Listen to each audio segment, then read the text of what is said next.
Green? Nakailaw ba green? Okay, 1 John chapter 3. Ano tayo, no? Hanggang 13, 1 to 13. Okay, verse 1, King James.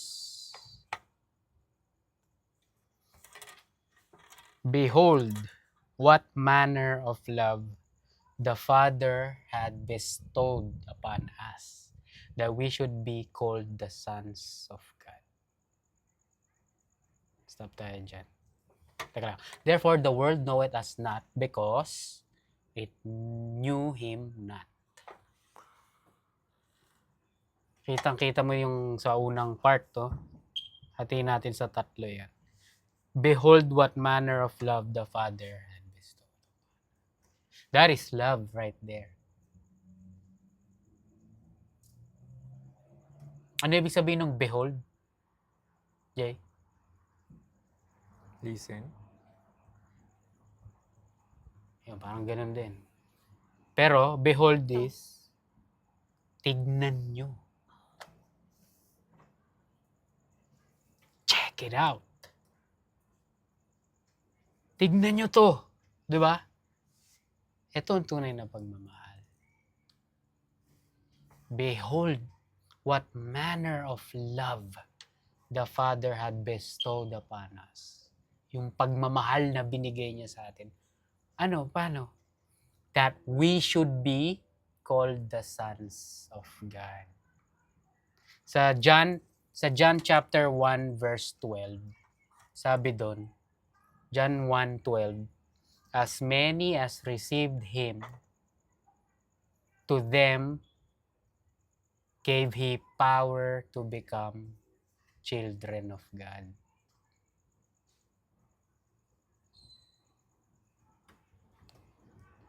Yung received doon, yung word na received, as many as received Him, ibig sabihin nun, to accept. Yung Greek word na meaning nun, accept, take, obtain, have. No?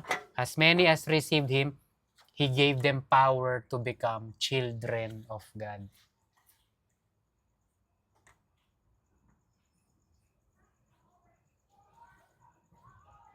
Yun ang pagmamahal. Di ba? Mamaya, connect natin sa verse 2. Pero basahin mo natin. Therefore, the world knoweth us not, because it knew Him not.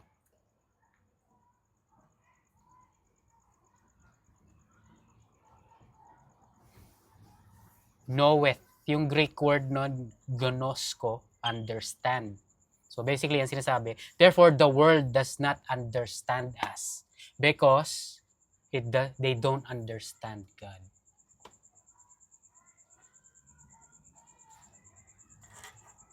Diba? Kunyari, nag-share ka ng gospel, kamo, diba? Di kayo magkaintindihan eh. Diba? Yung kinuwento mo. Di kayo magkaintindihan kasi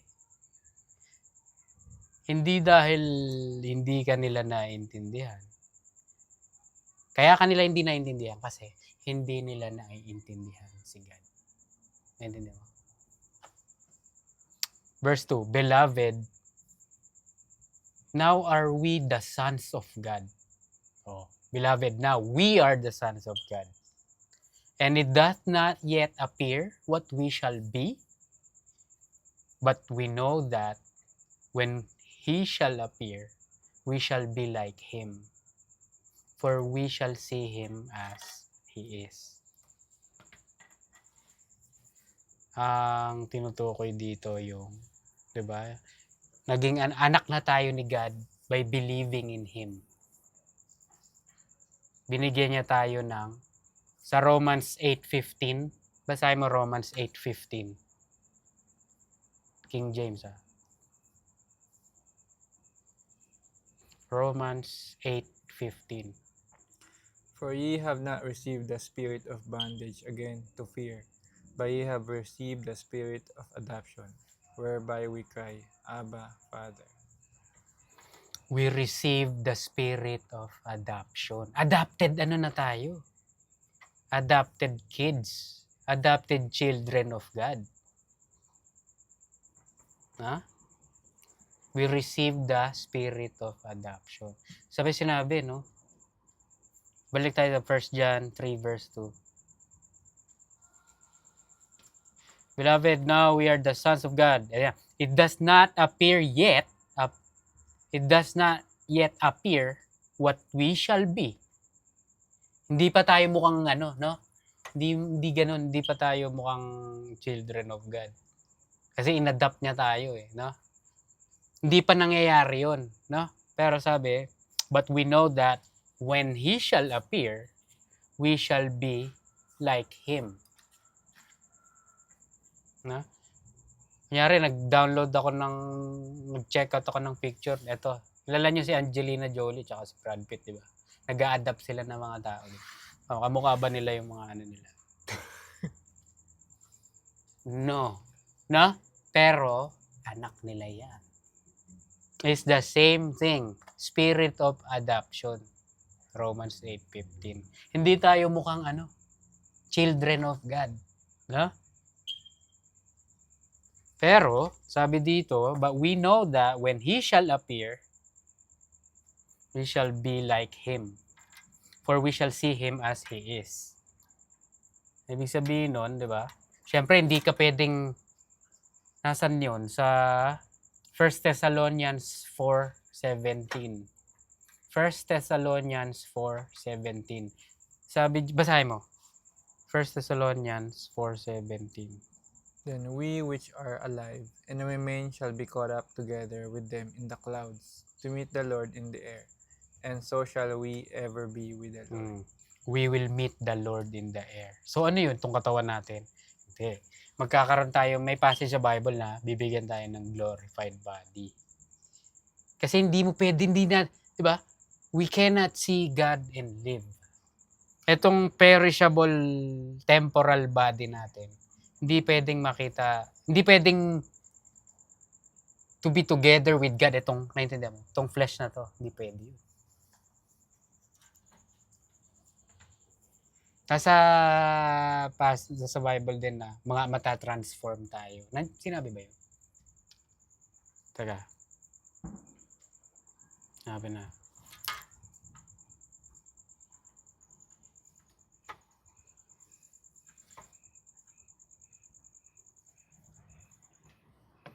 First Corinthians 15:52. 1 Corinthians 15:52. Basahin mo nga. 1 Corinthians 15. In a moment, in the twinkling of an eye, at the last trump, for the trumpet shall sound, and the dead shall be raised, incorruptible, and we shall be changed. We shall be changed. The twinkling of an eye. Ayan na yung rapture. Pag na-meet mo, hindi pwede nating ma-meet si God, si Lord, na itong katawan natin. Hindi pwede. Mamamatay tayo. Matutunaw tayo or whatever. Mawawala tayo. Holy kasi siya, di ba? So, ang ibig sabihin, we need to be changed. Yung change na yon mangyayari na twinkling of an eye. Pag na-meet mo na siya, i-meet niya tayo sa air, di ba? Yan yung rapture. Mag-meet kayo, iba ka na. Goodbye na tong temporary na katawan na to na maliit, 'di ba? Oh, payat, 'di ba? Pag na-meet mo si Lord, di natin alam kung ano itsura natin. Yung glorified body. 'Di ba? Kaya sinabi dito, 'di ba? But we know that when he shall appear, we shall be like him. It's not, hindi ibig sabihin we shall be like him, we're gonna be God. No. Ibig sabihin yung glorified form. For we shall see him as he is. Verse 3, and every man that had this hope, every man that have this hope in him purifies himself, even as he is pure. Naintindihan niya? Basahin mo yung NLT. Gawin mong NLT. Basahin mo. And all who have this eager expectation will keep themselves pure, just as he is pure. Nakita mo? In hoping ine-expect mo to, yung pagdating niya. Naintindihan niyo yung sinasabi dito? Napupurify ka. That's crazy. Saan nanggagaling yung hope? When you hope, saan mo ginagawa yung hoping? Saan? Dito. Saan to? Ano to? Utak. The mind. So pag nag-hope ka daw, ang mangyayari, you're cleansing yourself. Grabe, di ba? Ang ano, dito sa mundo, paano ma-cleanse? Yung kunyari yung mga religious people, to cleanse, naliligo sila bago sila pumasok sa sanctuary, sa temple, sa synagogue. Bago nila hawakan yung mga holy things, hugas ng kamay, they cleanse themselves, they purify themselves. Pero, you purify the flesh, na? Pero, sa atin, dito ang purification, cleansing, sa utak na gaganap. Diba? Parang yung sa John 15:3. John 15:3, nagpapahugas hinuhugasan ni Lord yung mga paa, na? Ng mga disciples. Sabi ni Peter, Lord, never mo akong huhugas. Hindi ako magpapahugas sa'yo. Hugasan kita. Sabi ni Lord sa kanya. Diba? Kung hindi ka magpa-partake dito, diba? You're not gonna let me wash your feet. You have no part in this. Ano sabi ni Peter? Buong katawan na. Lord, ganun ba? Kung ganun hugasan mo na pati yung ulo ko, yung katawan ko, no? Hindi lang paa. Ano sabi ni Lord sa kanya? Hindi na daw kailangan. Kasi, you are already clean because of the word that I have spoken to you. Because of the word. The word that's believed. Malinis na. No? Ngayon, kailangan na lang daw yung hugasan yung paa kasi. Diba? Washing na lang kailangan. So, paano ngayon yun? Ito, verse 3. Hoping. Paano tayo mahuhugasan? Basically, maniwala ka. Maniwala ka. Mag-hope ka. Mag-trust. Ephesians 5:25 to 26. Tinutukoy dyan yung may minention dyan yung sa mag-asawa. Pero yung verse 26, cleanse it with the washing of water by the word. Nabasa mo, Jay? Basahin mo yung 26. That he might sanctify and cleanse it with the washing of water by the word. Yun, that's how you get washed. Kaya mahalaga, hindi lang magbasa. Hindi lang pag-aralan. Yung truth, ano pa? Mag-meditate. Ano ibig sabihin ng meditate? Isipin. Isipin mo palagi yung si Lord. Isipin mo yung things about Him. The truth about Him. In doing so, ang nangyayari sa'yo, nakikleanse ka. Wow. Grabe. Diba?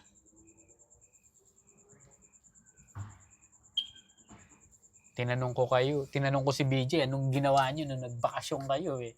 Sabi ba naman sa akin ni BJ, ano lang, verse of the day. Ikaw, anong ginawa mo? Hindi kita natanong eh. Mga first 2 to 3 days nakinig ako pero nakakatulog ako. There you go. Di ba? Tapos tuwing magdadasal, especially pag kumakain, pag nauna kami magdasal, nagsasalitaan ako sa kanya. There you go. Doing those things, purifying yourself. The mind. Naintindihan nyo? You're getting cleansing. Kaya siyempre sinabi sa akin ni BJ, word of the day. Pero hindi ibig sabihin nun, literal, yun lang, di ba? Iniisip mo lagi, di ba? Tama ba? Iniisip nyo siya lagi, di ba? In doing that, guess what? You're getting cleansing. Diba? We don't get cleansed kasi, oh, I don't sin anymore. I don't do that. I abstain from doing this. I stop doing this para malinis ako. That's silly to. That's fleshly, earthly, demonic. Naintindihan nyo? Ang cleansing, eto, meditating in the Word of God. That's how you get cleansing. Thinking about it, reading it, studying it, searching it. That's how you get cleansed. Very, very important. John 17:17. Basahin mo, Jay. John 17:17.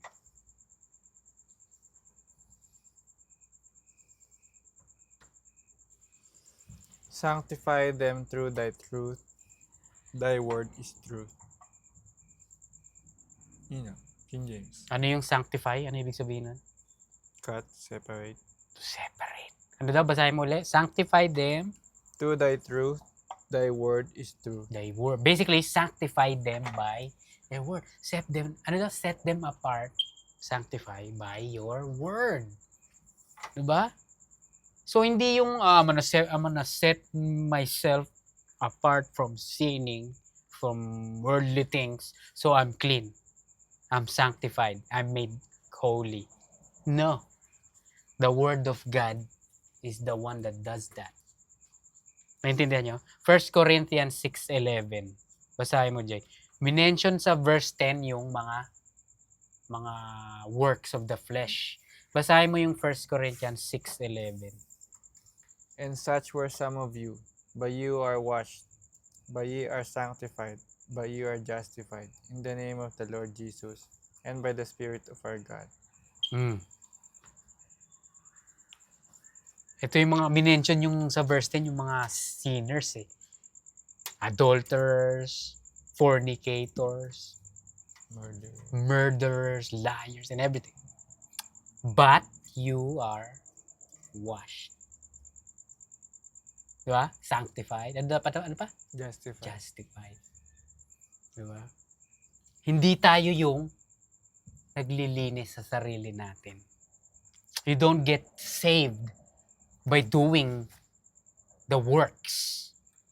No. He is the one that does everything. He is the one that decides you are clean.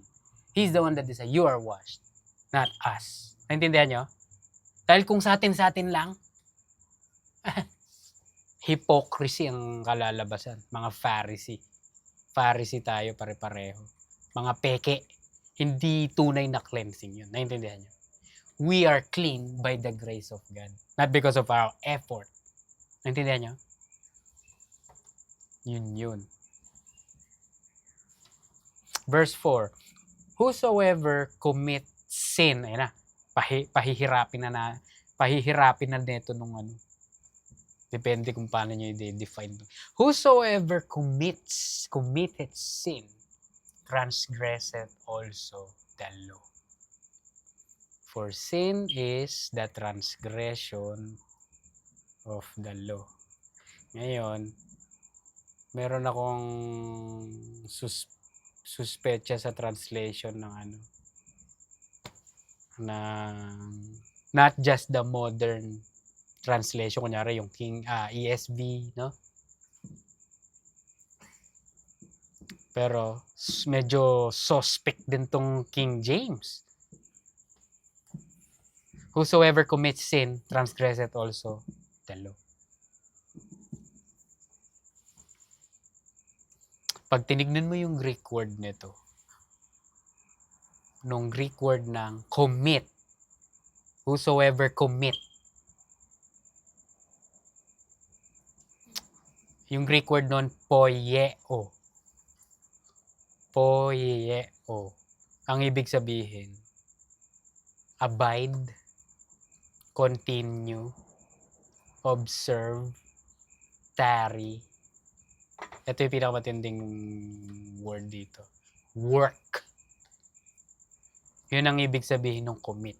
So, whosoever commits or works sin, ito ngayon yung crazy part, guys. Yung transgresseth, Yung Greek word niyan is poieo.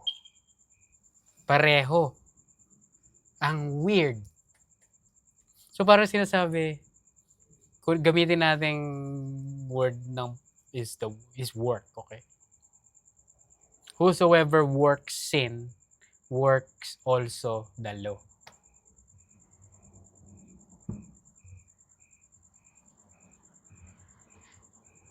Ang gara, di ba? Pero para maintindihan mo, ang sinasabi dito, kung sino daw yung nagsisin is under the law.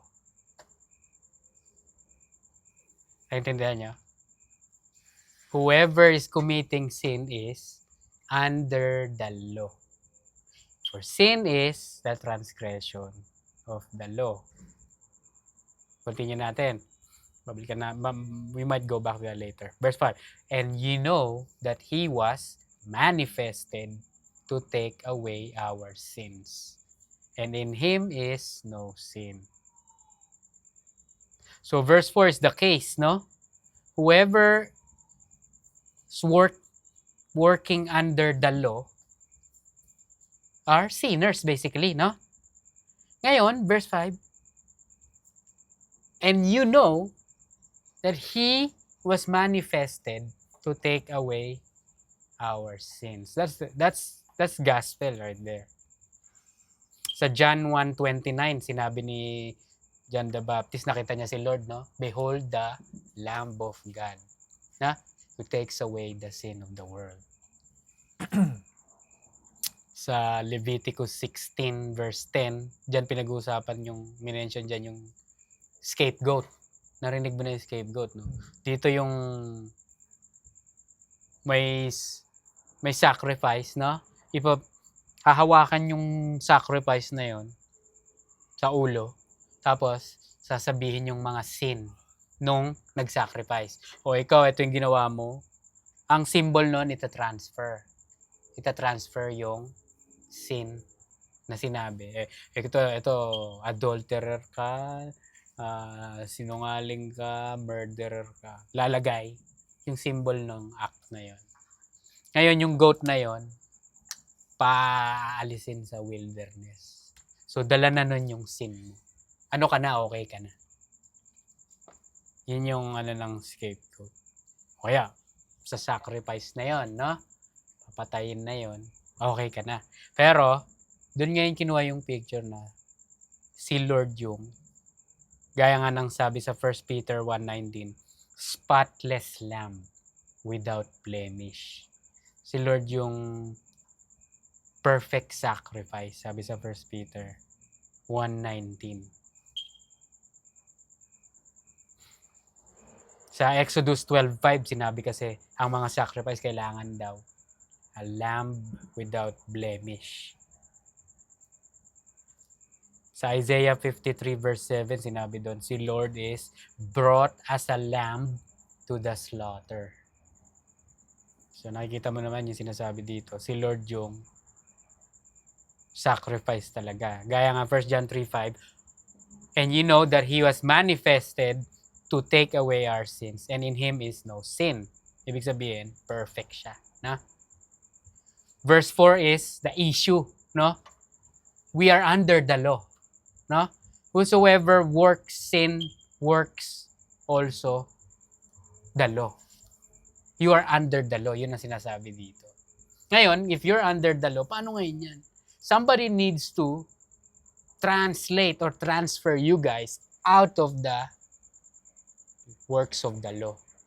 Ngayon, we know that he was manifested. No? Siya ngayon yung gagawa nun. Naintindihan niyo? Verse 6. Whosoever abide in him, sinneth not. Yan na. Whosoever abide in him, sinneth not. Yung abide nito is, guess what? Meno na naman. Meno. Stand, continue, remain, tarry, stay, dwell. Whosoever dwells in him, in the Lord, sinneth not. Whosoever sinneth had not seen him, neither known him. Yung word dito na sinet, yung Greek word is hamartano. Ang ibig sabihin is to miss the mark. Or, in the words of Romans 3:23, fall short. Come short of the glory of God. Sabi sa Romans 3:23, all have sinned, na? And fall short of the glory of God. Everybody missed the mark. So, ang sinasabi ngayon dito sa verse 6 is, whosoever abides in Him, sabi dito, sinneth not. Whosoever sinneth had not seen Him, neither known Him. Na? Ngayon, kung itatranslate to, base sa sa Greek meaning ng sinneth, eto, babasahin ko whosoever abides in Him does not fall short of the glory of God. Whosoever have fallen short of the glory of God has not seen Him or known Him. Naintindihan nyo? Narinig nyo? Ulitin ko Babasahin uli natin yung sinabi sa 1 John. King James. 1 John chapter 3 verse 6. Whosoever abides in Him sinneth not. That's crazy. That's impossible. Naintindihan nyo? Dahil sa 1 John chapter 1 pa lang, sinabi doon na magsisin ang tao If you confess your sin, He's faithful and just. So paano ngayon to? Contradiction daw? Hindi. Dahil ang ibig sabihin nito is, yung binasa ko, whosoever abides in Him, guess what? Does not fall short of the glory of God. Naintindihan mo? Whosoever have fallen short of the glory of God has not seen Him or known Him. It makes sense. Naintindihan nyo? Hindi ito kagaya ng, ang layo ng ESV. Basahin mo yung ESV. ESV is heretical. Basahin mo yung heresy ng ESV. No one who abides in Him keeps on sinning. No one who keeps on sinning has either seen Him or known Him.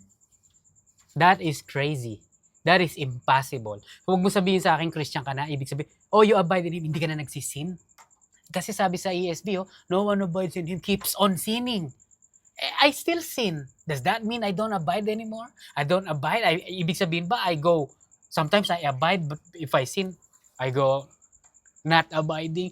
Guess what? I wanna abide again. Hindi na ako magsisin. That's a complicated Christian walk if you wanna follow that. But that's heresy. Naintindihan nyo? Ang tunay na ibig sabihin yan is, that's why you gotta go back studying the original Greek. Yung word na sinet is hamartano, to miss the mark. Ulitin ko, basta, whosoever abides in Him does not fall short. Whosoever abides in Him does not miss the mark. Whosoever have missed the mark has not seen Him or known Him. It makes sense, diba? Because if you know Him, if you know what He can do, that He would save, that He would forgive you, you're not gonna miss the mark. Naintindihan nyo? He'll justify you. Gaya ng sinabi sa Romans 4:5. He who does not work but believes in Him who justifies the ungodly, his faith is counted as righteousness. Hindi ka na ngayon, by the grace of God, someone who missed the mark. Someone who had fallen short. Hindi na. No? Naintindihan nyo? Yun ngayon yan. Ang dali na ngayon yan. Ang gara, hindi, they failed to, alam mo yun? They got confused yung nag-translate na to. Verse 7, little children, let no man deceive you. He that doeth righteousness is righteous, even as he is righteous. Ibig sabihin kasi righteous siya. So, paano? Ito na naman, no? Ibig sabihin lang yan is, let no one deceive you about salvation by works.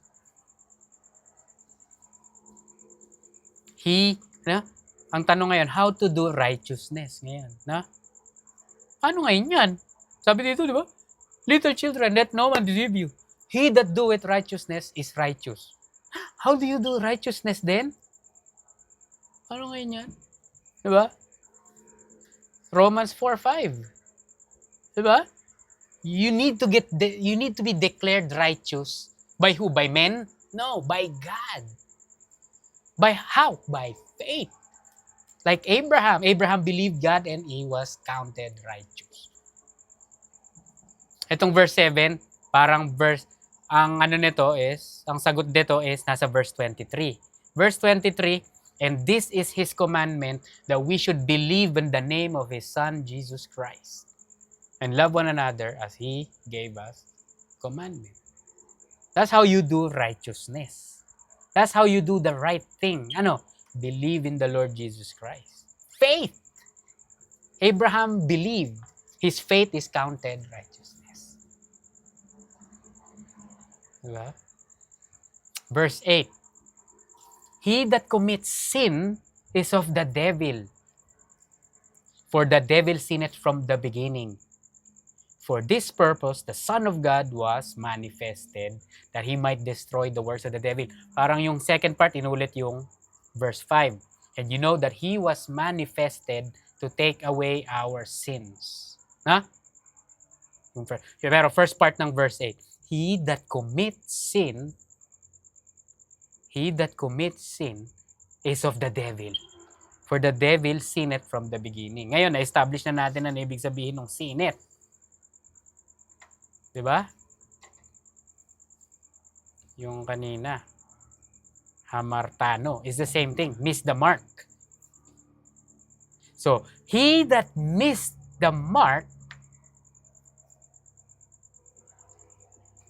he that committed sin, yung sin, hamartano.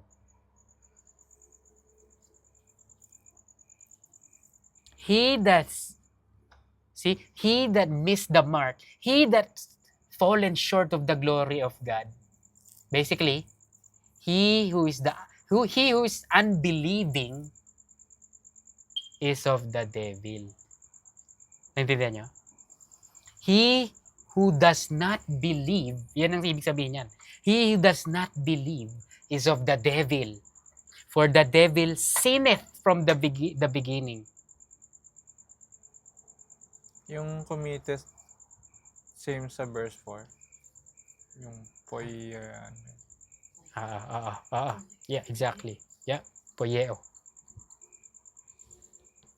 For the devil sinneth from the beginning. From the beginning, hindi na naniniwala yung demonyo, of course.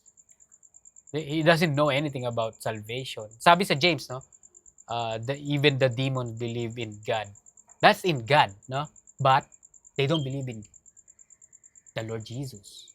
Therefore, no salvation, no? Yeah, to believe in God the Father is not enough. May mamimit ka mga taong kakausapin mo, I believe in God. There's no salvation in that. No? I'm telling you, where salvation is, believe in the Lord Jesus Christ. That's salvation. Diba? Kaya sabi dito, the devil sinneth from the beginning. Yung sinneth dyan is missing the mark, hamartano. So yung the devil missed the mark from the beginning. Had fallen short of the glory of God from the beginning. Inulit lang yan. Ayan. For this purpose, the Son of God, di ba? Dahil ang humanity had fallen short, no? Because the entire humanity fell because of Adam, no? Sa Romans chapter 5, no? One man's sin, no? Na-curse yung buong humanity. The entire human race got cursed, no? Yeah, from one man, sabi sa Romans 5, masisave yung mga tao because of one man. For this purpose, the Son of God was manifested. Kasi yung mga tao, fallen race, no? Fallen. Kaya ngayon, dumating yung Savior.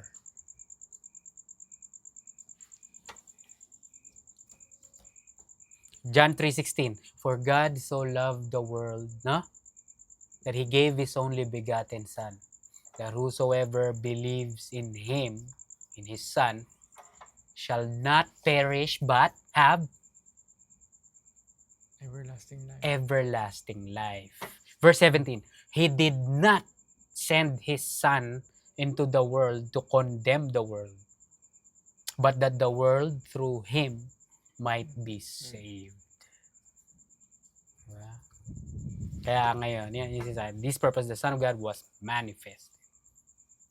Verse 9, whosoever is born of God doth not commit sin. Ayan na. Whosoever is born of God does not commit sin. For his seed remaineth in him. And he cannot sin because he is born of God. Ang emphasis dito is, ayan, for his seed remaineth in him. Ano yung seed? The Holy Spirit. Because the Holy Spirit is in you. He cannot sin. Hamartano na naman.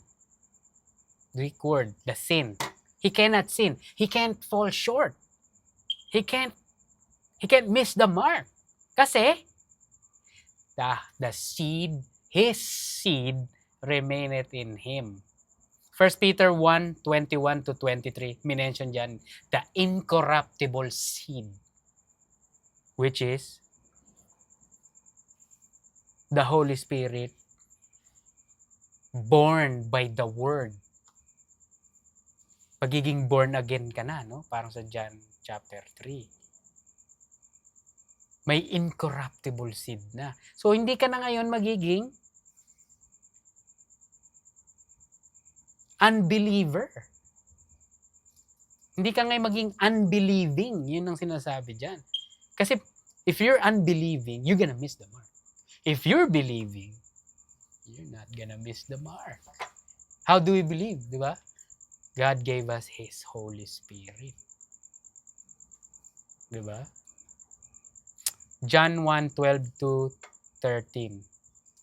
John 1:12-13. Basahin mo.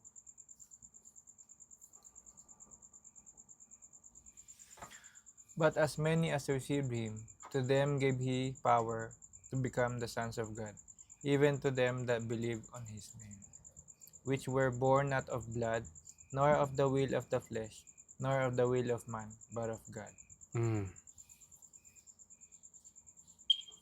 Sons of God by believing.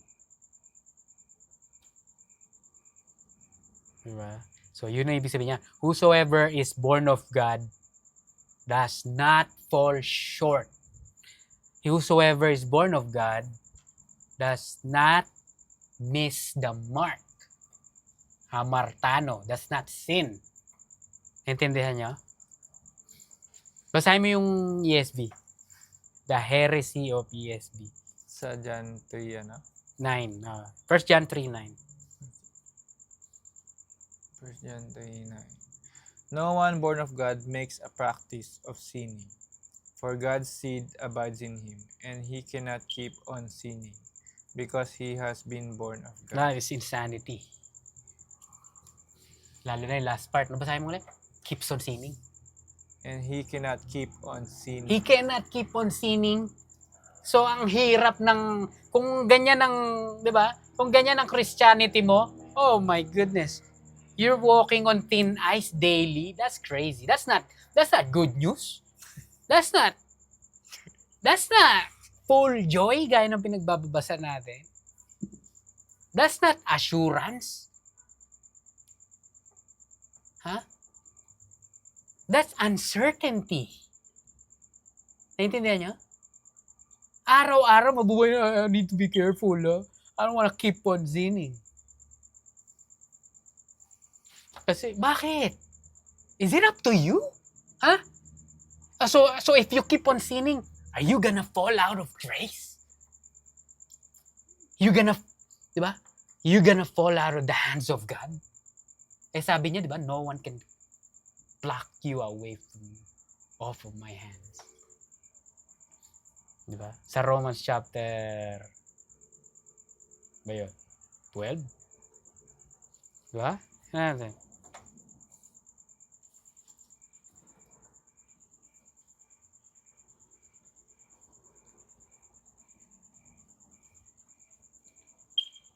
No, Romans 8. Romans 8. Basahin mo, 8:38 to 39. Romans 8:38 to 39. Romans 8:38 to 39. King James. For I am persuaded that neither death nor life, nor angels nor principalities, nor powers nor things present, nor things to come, nor height nor depth, nor any other creature shall be able to separate us from the love of God which is in Christ Jesus our Lord. Malinaw na malinaw. I am convinced. Basically, ang sinabi niya dyan, I am convinced na no one can separate me. Ano daw? Last part, 39? From the love of From God. the love of God. God. Wala! I am convinced. What about you keeping on sinning? Kasali ba yun? Sabi niya, wala! Paano yung tumingin ka sa babae with lust? Mawawala ka ba sa love ni God? Sabi ni Paul, I am convinced na wala. Angel, ano pa daw? Kung ano-ano, no? Death, ano pa? Kung ano-ano. Walang makapagse-separate sa'yo. That is good news. Hallelujah. That's joy. Ngayon, kung binasa mo yung King ESV, keeps on saying, good luck with that joy. You're gonna be an exhausted professing Christian. Kaya nga sinabi sa di ba? Verse 7, little children, let no man deceive you. Diba? Let no man deceive you.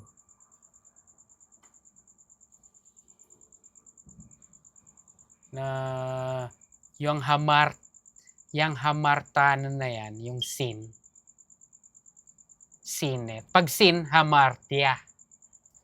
Diba? Pag sinet, hamartano, yung missing the mark. Pero basically, it's the same thing. Ang ultimate na kalaban natin is yung Hebrews 3:12. Basahin mo Hebrews 3:12.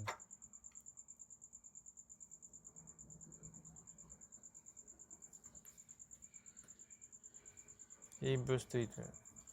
Take heed, brethren, lest there be in any of you an evil heart of unbelief in departing from the living God. Yan ang pinakamatinding hamartia, sin, evil heart of unbelief. Yan ang pinakakalaban, di ba? Ngayon kung hindi unbelief, kung belief, you don't miss the mark. You don't fall short. So whosoever is born of God does not miss the mark. Yun ang sinasabi dyan. Totoo, di ba? If you're a born again Christian, you don't miss the mark by the grace of God. Kasi because for His seed, His Holy Spirit is in you. Yun ang ibig sabihin niya. And He cannot sin. Sabi, and He cannot sin because He is born of God. He cannot sin, ang sinasabi dyan, because He cannot go on unbelieving. He can't stop unbelief. After all, yung belief natin, yung faith natin, kanino galing? Sa Kanya. We didn't generate that on our own. Malinaw yung Ephesians 2:8. 2:8 and 9 doon. Malinaw yun. Diba? Ano sabi sa Ephesians 2:8 and 9? For by grace, we've been saved. You are saved through faith. And that not of yourself. It is the gift of God. Lest no one should boast. Gift of God. Verse 10. 1 John 3:10. In this, the children of God are manifest. Phaneros, apparent, known, appear, obvious. In this, the children of God are obvious, and the children of the devil. Whosoever doeth not righteousness is not of God, neither he that loveth not his brother. So, obvious daw yung mga children ni God. Kasi, they profess. Di ba? They profess. Romans 10. Romans chapter 10:9. Basahin mo. Romans 10:9. That if thou shalt confess with thy mouth the Lord Jesus, and shalt believe in thine heart that God hath raised him from the dead, thou shalt be saved. If you confess, believe in Jesus Christ, you'll be saved. No? This is not a manifestation of works. Yeah, makakatulong yung work. So, the people would see you, see the works, and they give glory to God. No? Or you're doing charity in the name of God. But that's not for salvation. Di ba? You're not doing that para ma-save. No? You're doing that because you want God to get the glory. Di ba? So, in this, the children of God are manifest. How? By their faith. You confess with your mouth and believe, di ba? Be saved. And the children of the devil, manifest din sila. How? Their unbelief. Di ba? Kunyari, may kinausap ka, ayaw maniwala. Guess what? Children of the devil. Di ba? Malinaw na malinaw yung ano doon. John chapter 8, no? You are of your father, the devil. Because you do not believe me. Sabi ni Lord sa mga kalaban niya doon. Diba? Ganun lang naman yun eh. Dito sa mundo, dalawa lang yung spiritual father ng tao. Si God or the devil. The believers, their father is God. The unbelievers, the non-believer, their father is the devil. Yung second part, whosoever doeth not righteousness is not of God, neither he that loveth not his brother. Whosoever doeth not righteousness. So, pag hindi ka na gumagawa ng righteousness, you're not of God. Ano ibig sabihin nun? Romans 4:5 ulit. How do you become righteous? Believing in the Lord Jesus Christ. Faith. Diba? 1 John 3:23. His commandment is believe in the Lord Jesus Christ and love one another. Kaya sinabi dito, neither he that loveth not his brother. So, dyan mo malalaman yung children of the devil. They don't believe in the Lord at saka they don't love the brethren. Of course. Diba? What do they know about the brethren? They knew him not. Sabi sa verse 1. Diba? Ngayon, yung mga believer naman, you can see them, no? Kasi they believe in the Lord Jesus Christ. Diba? At saka, they love the brethren. Meron akong dito. Passage dito. Romans 13:35. Basahin mo. Romans 13:35.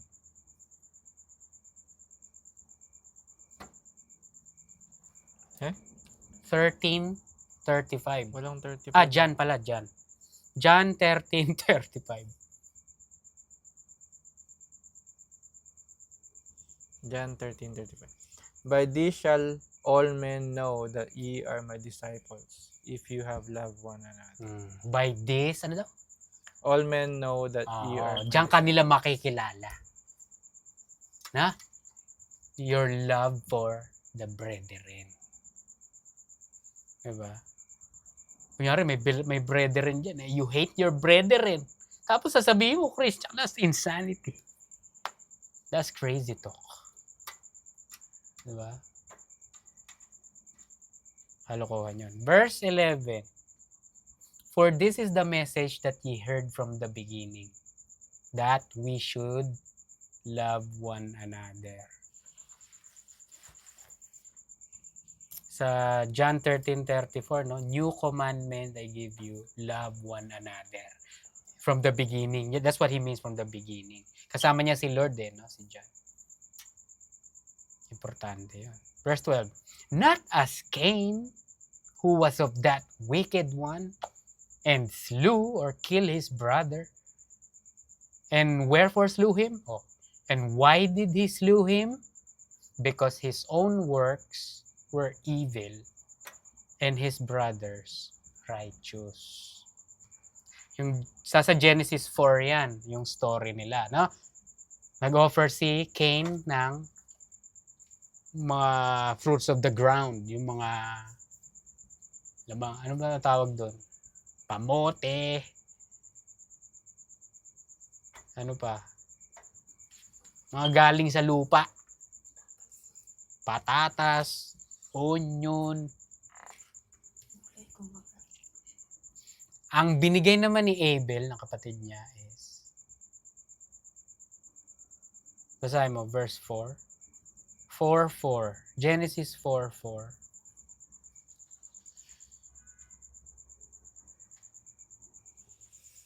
Abel he also brought of the firstlings of his flock and a fat thereof. And the Lord had respect unto Abel and to his offering. The firstborn. The firstborn. Yun ang binigay niya. Mahalaga yun eh. Can you do that? Kaya nag-aalaga kayo ng manok. Would you offer yung first batch nyo? Yung binili natin na mga first batch sila Sila Jules, sila Somi, si Tim. Papakatay natin yan. Kakainin natin. Gagawin nyo ba yun? You can't. Guess what?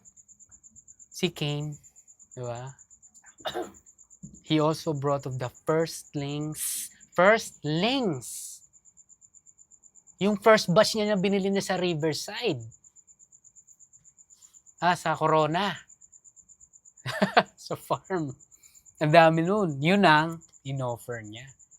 And of the fat thereof. Special. Yung mga taba. Di ba? Yan ang binabayaran dyan, yung mga taba. Di ba? Ano sabi? And the Lord had respect unto Abel and to his offering. Ngayon, ano ngayon ang issue dyan? Ngayon, pumunta ka ng Hebrews 11:4. Hebrews 11:4. Basahin mo, Jay. Hebrews 11:4.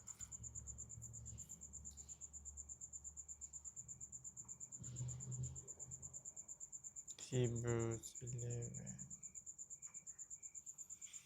By faith Abel offered unto God a more excellent sacrifice than Cain, by which he obtained witness that he was righteous, God testifying of his gifts, and by it he being dead yet speaketh. Yung keyword nasa umpisa. It's all about faith. Romans, di ba? Romans 4:5. His faith is counted. Abraham believed God. Yung someone who worketh not but believes, his faith is counted as righteousness. Romans 4:5.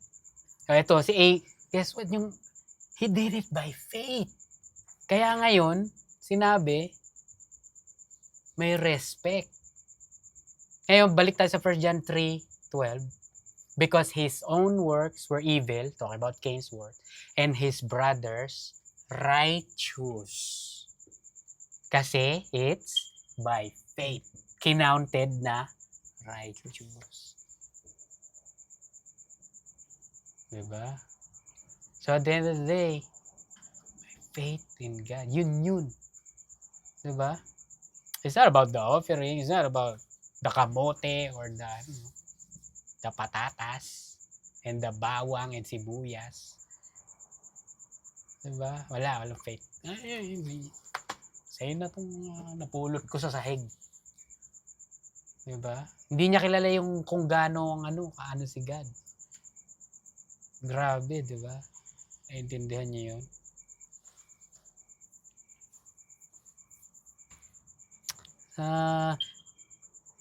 Sabi, not as Cain who was of that wicked one. Ibig sabihin yan sa NLT, Cain belonged to the evil one. Yan sinasabi.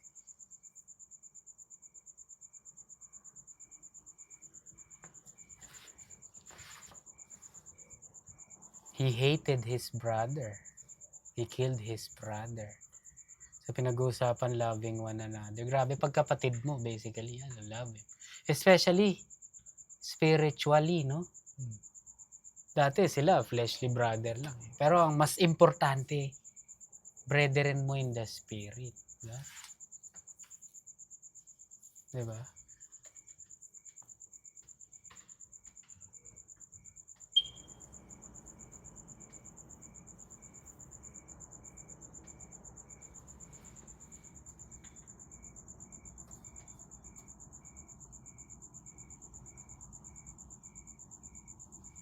So Mark 3:23. And a crowd was sitting around him, and they told him, your mother and brothers are outside looking for you. Yung nanay daw tsaka mga kapatid ni Lord Jesus sa labas. Ano sabi ni Lord sa kanya? Who are my brother and my brothers? He asked. Then he looked at those seated in a circle around him, mga disciples, and said, here are my mother and my brothers. Whoever does God's will is my brother and sister and mother. Whoever does God's will is my brother and sister. So basically, kapag professing Christian, believer in God, believer in the Lord Jesus Christ, yun yung brethren mo. Nanay mo in the spirit, tatay mo in the spirit, sister mo in the spirit. Malinaw yung John 6:40 doon, no? This is the will of God, the work of God, that you believe The one who sent. in the one whom He has Yes, sent. yes. That's the will of God. Believe in the Lord Jesus Christ. Pag ganon, yun yung kapatid mo. So, sabi dito, love one another. Not like Cain, no? Patayin yung ano nyo. Diba? Sensitive si Cain eh. Because he belonged to the evil one. He was a murderer from the beginning. Sinabi sa John 8:37-44, no?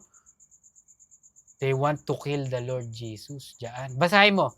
John 8:37-44.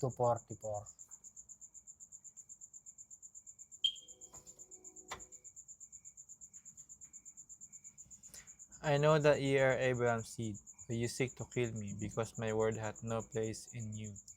I speak that which I have seen with my father, and ye do that which ye have seen with your father. They answered and said unto him, Abraham is our father. Jesus said unto them, If you were Abraham's children, you would do the works of Abraham. But now ye seek to kill me, a man that had told you the truth, which I have heard of God. This did not Abraham. Ye do the deeds of your father. Then they said to him, We be not born of fornication. We have one Father, even God. Jesus said unto them, If God were your Father, you would love me, for I proceeded forth and came from God. Neither came I of myself, but he sent me. Why do ye not understand my speech? Even because ye cannot hear my word. Ye are of your father the devil, and the last of your fathers ye will do. He was a murderer from the beginning, and abode not in the truth, because there is no truth in him. When he speaketh a lie, he speaketh of his own, for he is a liar and the father of it. Murderer from the beginning. Talking about Cain. Diba? Verse 13. 1 John. Last verse tayo. 1 John 3:13. Marvel not, my brethren, if the world hate you. So, ibig sabihin, wag na kayong magtaka. Wag na kayong magtaka kung everybody na non-believer hates you. Yan sinasabi dito. John 15:19. Basahin mo, Jay. John 15:19.